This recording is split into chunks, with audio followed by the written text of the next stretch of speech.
সুপ্রিয় দর্শক, আসসালামু আলাইকুম। আপনাদের সবাইকে স্বাগত জানাচ্ছি এখনকার আলোচনা। আপনাদের সঙ্গে আছি আমি সিরাজুল ইসলাম। দর্শক, খুবই গুরুত্বপূর্ণ খবর আছে। ইয়েমেন সৌদি আরবের উপরে নৌ ব্লকেড অর্থাৎ নৌ অবরোধ আরোপ করেছে। এই প্রেক্ষাপটে মনে হচ্ছে মধ্যপ্রাচ্যের পরিস্থিতি মারাত্মকভাবে বদলে গেল। এই অবস্থায় সৌদি আরবের সাথে যদি ইয়েমেনের যুদ্ধ শুরু হয় তাহলে পাকিস্তান কি করবে সেটা এখন দেখার বিষয়। এদিকে ইরানের প্রেসিডেন্ট মাসুদ পেজেশকিয়ান তিনি পরিষ্কার ঘোষণা দিয়েছেন যে আমেরিকার সাথে মূলত ইরান এখন ফুল স্কেল অর্থাৎ পূর্ণাঙ্গ যুদ্ধের ভেতরে রয়েছে এবং এই যুদ্ধের প্রেক্ষাপটে দেশের জনগণকে যে কোনো পরিস্থিতির জন্য প্রস্তুত থাকার কথা বলেছে। এদিকে ওয়াশিংটন পোস্ট, আমেরিকার খুব প্রভাবশালী পত্রিকা, সেই পত্রিকা বলছে যে আমেরিকা এবং ইরান একেবারে পূর্ণাঙ্গ যুদ্ধের দ্বার প্রান্তে। এদিকে আজকে ইরানের আইআরজিসির নৌ ইউনিট অর্থাৎ নৌবাহিনী বাহরাইন এবং কুয়েতে 3 দফা হামলা চালিয়েছে। এই হামলাগুলো মার্কিন নৌবাহিনীকে লক্ষ্য করে। 2 দিন আগে যে বলেছিল সেই ঘোষণা সম্ভবত বাস্তবায়ন শুরু হয়েছে। এপাশে দক্ষিণ কোরিয়া মধ্যপ্রাচ্য থেকে তাদের সমস্ত নাগরিকদের সরে যেতে বলেছে, চলে যেতে বলেছে। এদিকে ভারতের পক্ষ থেকে বলা হয়েছে তাদের কোনো নাগরিক যেন এই মুহূর্তে ইরান সফর না করে, অর্থাৎ ইরানে যাওয়া নিষেধ। তার মানে দাঁড়াচ্ছে পরিস্থিতি খুবই খারাপ। এই অবস্থায় তেলের দাম বেড়ে $90 উপরে চলে গেছে প্রতি ব্যারেল। আমেরিকায় তারা গ্যাসোলিন বলে, গ্যাসোলিনের দাম প্রতি গ্যালন $4 পৌঁছেছে, যেটা 1 বছর আগে এর চেয়ে অনেক কম ছিল। তার মানে আমেরিকার ভোক্তাদের ভেতরেও কিন্তু একটা মারাত্মক অসন্তোষ তৈরি হচ্ছে। এই প্রেক্ষাপটে মার্কিন পররাষ্ট্রমন্ত্রী মার্কো রুবিও বলেছেন তাদের সামনে কূটনীতির দরজা খোলা। এদিকে ইরানের পক্ষ থেকে পররাষ্ট্র মন্ত্রণালয়ের মুখপাত্র ইসমাইল বাকাই তিনি বলেছেন যে তারা সুনির্দিষ্ট মিডিয়েটর অর্থাৎ মধ্যস্থতাকারীদের পক্ষ থেকে যুদ্ধবিরতি বা যুদ্ধ কমানোর প্রস্তাব পেয়েছেন, কিন্তু ইরান এই বিষয় নিয়ে ভাবছে না। ইরানের পক্ষ থেকে বরং ঘোষণা দেওয়া হয়েছে আইআরজিসির পক্ষ থেকে যে তারা মার্কিন বাহিনীকে চরম শিক্ষা দেবে, যে শিক্ষার কারণে বিশ্বের আর কেউ যাতে ইরানের দিকে আগ্রাসন চালানোর চিন্তাও না করে। সুপ্রিয় দর্শক, আপনারা বুঝতেই পারছেন আমি যে খবরগুলোর মূল পয়েন্ট তুলে ধরলাম সেগুলো প্রত্যেকটা কত গুরুত্বপূর্ণ এবং এই মুহূর্তে মধ্যপ্রাচ্য কার্যত অগ্নিকুণ্ডের উপরে দাঁড়িয়ে আছে এরকম একটা পরিস্থিতি।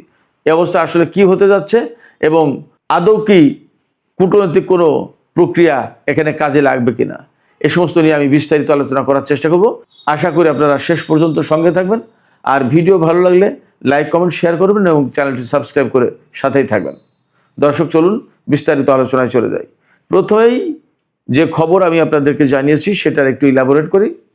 সৌদি আরবের উপরে ইয়েমেন একেবারে পরিষ্কারভাবে নৌ অবরোধ আরোপ করেছে, অর্থাৎ সৌদি আরব এখন আর ইয়েমেনের উপকূলীয় ভাগ বা ইয়েমেনের নিয়ন্ত্রণে যে সমস্ত জলসীমা আছে সেগুলো আর পার হতে পারবে না। সেটা কি? বাব আল মানদেব প্রণালী। এখানে আমাদের অনেকের প্রশ্ন আসতে পারে যে সৌদি আরব বাব আল মানদেব প্রণালী ব্যবহার করে কিনা। সৌদি আরব হরমুজ প্রণালী ব্যবহার করে যে সমস্ত তেল ইউরোপ আমেরিকার দিকে পাঠায় বা উত্তর আফ্রিকার দিকে পাঠায়, সেই সমস্ত তেল এডেন উপসাগর হয়ে বাব আল মানদেব প্রণালী হয়ে লোহিত সাগর দিয়ে, সুয়েজ খাল দিয়ে, ভূমধ্যসাগর দিয়ে যায়। আর এই হরমুজ প্রণালীর ক্রাইসিসের কারণে তেলের একটা বিরাট অংশ প্রায় প্রতিদিন লোহিত সাগরের যে ইয়ানবু বন্দর, এই বন্দর দিয়ে প্রায় 50 থেকে 60 লাখ ব্যারেল তেল পরিশোধিত অপরিশোধিত মিলে রপ্তানি করে। এই তেলের একটা অংশ ইউরোপের দিকে, উত্তর আফ্রিকার দিকে যায়, আর একটা অংশ এশিয়ার দিকে আসে। ভারত, চীন বা জাপান, কোরিয়া হয়তো আরও কেউ কেউ নেয়। তো সেক্ষেত্রে এই হরমুজ প্রণালী ব্যবহার করে তেল পাঠালেও অথবা ইয়ানবু বন্দর ব্যবহার করে তেল পাঠালেও বাব আল মানদেব প্রণালী ব্যবহারের কিন্তু প্রশ্ন আসে। অর্থাৎ বাব আল মানদেব প্রণালী দিয়ে প্রতিদিন সৌদি আরব যে পরিমাণে তেল এখন পরিবহন করে বা রপ্তানি করে তার মূল্য প্রায় প্রতিদিন 52,000 কোটি টাকা।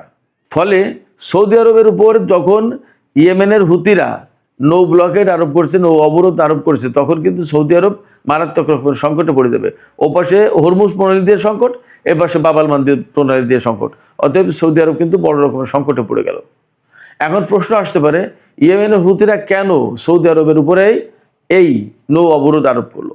আপনারা সবাই জানেন, কিছুদিন আগে ইরানের সর্বোচ্চ নেতা, শহীদ সর্বোচ্চ নেতা আলী খামেনির জানাজা এবং দাফন অনুষ্ঠানে ইয়েমেনের কিছু লোক গিয়েছিল। তাদেরকে ইরানের বিমান ইয়েমেন থেকে ইরানে নিয়ে গিয়েছিল এবং ইরান থেকে ইয়েমেনে ফেরত দিয়েছিল। আপনারা সবাই হয়তো জানেন, আমি বলেছি, তারপরে আজকে জাস্ট উল্লেখ করছি প্রেক্ষাপটটা কি।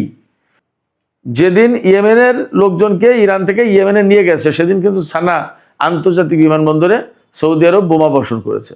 ফলে ইরানের বিমান সেখানে নামতে পারেনি, নেমেছিল আল হুদাইদা বিমানবন্দরে।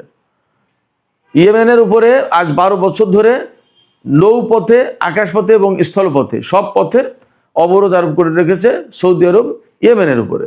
2021 সালে যুদ্ধবিরতি হলেও, এখন সৌদি আরবের সাথে ইয়েমেনের যুদ্ধ না থাকলেও এই অবরোধ কিন্তু তারা তোলেনি। ইরান এই বিমান পাঠিয়ে এক ধরনের অবরোধ ভাঙার চেষ্টা করেছে অথবা ওই প্রয়োজনটা মিটিয়েছে, কিন্তু ইরানের বিমান নামতে দেবে না সানা বিমানবন্দরে বলে সেই বিমানবন্দরে সৌদি আরব হামলা চালিয়েছিল। আর যেদিন ইয়েমেন থেকে ওই সমস্ত লোকজনকে আনতে গিয়েছিল ইরান বিমান পাঠিয়ে, তখন ইরানের বিমানে হামলা চালাবে বলে সৌদি আরব যুদ্ধ বিমান আকাশে উড়িয়েছিল। সেদিন ইয়েমেনের হুতি সমর্থিত সামরিক বাহিনী ক্ষেপণাস্ত্র মেরে সৌদি আরবের বিমানকে তাড়িয়ে দিয়েছিল। তার মানে সৌদি আরব ইয়েমেনের উপরে শত্রুতা বন্ধ করেনি। এই যে শত্রুতা বন্ধ করেনি, এই কারণে ইয়েমেন এখন দেখছে যে বাব আল মানদেব প্রণালী ব্যবহার করে প্রতিদিন সৌদি আরব বিপুল পরিমাণে তেল রপ্তানি করে, অথচ তারা তাদের বন্দর, আকাশপথ কোনো কিছু ব্যবহার করতে পারছে না। এই জায়গা থেকে তারা এখন সৌদি আরবের উপরে অবরোধ আরোপ করে দিল। ইরানের বিমান যাওয়ার পরে যদি সৌদি আরব সেখানে এরকম হামলার ঘটনা বা যুদ্ধ বিমান উড়িয়ে হামলার চেষ্টা না করত, তাহলে হয়তোবা ইয়েমেনের হুতিরা, ইয়েমেনের হুতি সমর্থিত সরকার এই পদক্ষেপ নিত না। কিন্তু এখন তারা দেখেছে যে সৌদি আরব যখন সেই শত্রুতাই করে যাচ্ছে, তাহলে আমাদের বাংলাদেশ প্রণালী ব্যবহার করে সৌদি আরব এটা তেল পাঠাতে পারবে না, নৌ অবরোধ আরোপ করে দিল। তার মানে এখন পরিস্থিতি যা দাঁড়ালো, তাতে ইয়েমেন এবং সৌদি আরবের ভেতরে প্রচণ্ড রকমের যুদ্ধ লেগে যেতে পারে। যদি যুদ্ধ না লাগে তাহলে তো ভালো কথা, আর যদি যুদ্ধ লাগে তাহলে কি দাঁড়াবে? তাহলে পাকিস্তানে কিন্তু জড়িয়ে পড়ার একটা প্রশ্ন থাকতে পারে, জানি না কি হবে। কারণ পাকিস্তানের সাথে সৌদি আরবের নিরাপত্তা চুক্তি আছে। এপাশে আমি আর একটা খবর দেখলাম আল জাজিরাতে, যে ডোনাল্ড ট্রাম্প প্রশাসন এবং সৌদি আরব তারা দুইজন সম্মিলিতভাবে ইয়েমেনের বিরুদ্ধে যুদ্ধ শুরু করতে পারে এমন আশঙ্কা রয়েছে। তার মানে মধ্যপ্রাচ্যের পরিস্থিতি ভিন্ন মাত্রা পেল এবং আরও বেশি উত্তপ্ত হয়ে উঠল। এপাশে ইরানের প্রেসিডেন্ট মাসুদ পেজেশকিয়ান তিনি কিন্তু পরিষ্কার ঘোষণা দিয়েছেন যে ইরান এই মুহূর্তে পূর্ণাঙ্গ যুদ্ধের ভেতরে রয়েছে এবং যুদ্ধের ভেতরে থাকলে দেশের নাগরিকদের জন্য অনেক দুঃখ, ক্লেশ, হতাহতের ঘটনা অনেক কিছু ঘটতে পারে। এই পরিণতির জন্য, যে কোনো সুবিধা অসুবিধার জন্য যাতে ইরানের জনগণ প্রস্তুত থাকে, তিনি সেই আহ্বান জানিয়েছেন। এপাশে IRGC, ইরানের যে বিপ্লবী গার্ড বাহিনী, তারা কিন্তু ঘোষণা দিয়েছেন যে তারা কোনো মতেই এখন আর আমেরিকার সাথে কোনো আপোষ রফায় যাবে না। আমেরিকাকে বরং এমন শিক্ষা দেবে, যুদ্ধের ভেতর দিয়ে এমন শিক্ষা দেবে যে শিক্ষার প্রেক্ষাপটে আমেরিকা সহ পৃথিবীর আর কোনো দেশ যাতে ইরানের দিকে আগ্রাসন চালানোর সাহস আর না পায়, এই শিক্ষাটা দিতে চায়। এটা তাদের অঙ্গীকার, যার কারণে তারা আর কোনো আলোচনায় যেতে চায় না। এবং এখানে তারা উল্লেখ করেছে যে আমরা আমাদের সর্বোচ্চ নেতার যে নির্দেশনা, গাইডলাইন এবং তিনি যে মনোভাব বা চিন্তাভাবনা লালন করেন, ধারণ করেন, এই চিন্তাভাবনা এবং মনোভাব এবং তার অর্থাৎ সর্বোচ্চ নেতার গাইডলাইন, দিক নির্দেশনাকে সামনে রেখে IRGC কাজ করবে। তার মানে দাঁড়াচ্ছে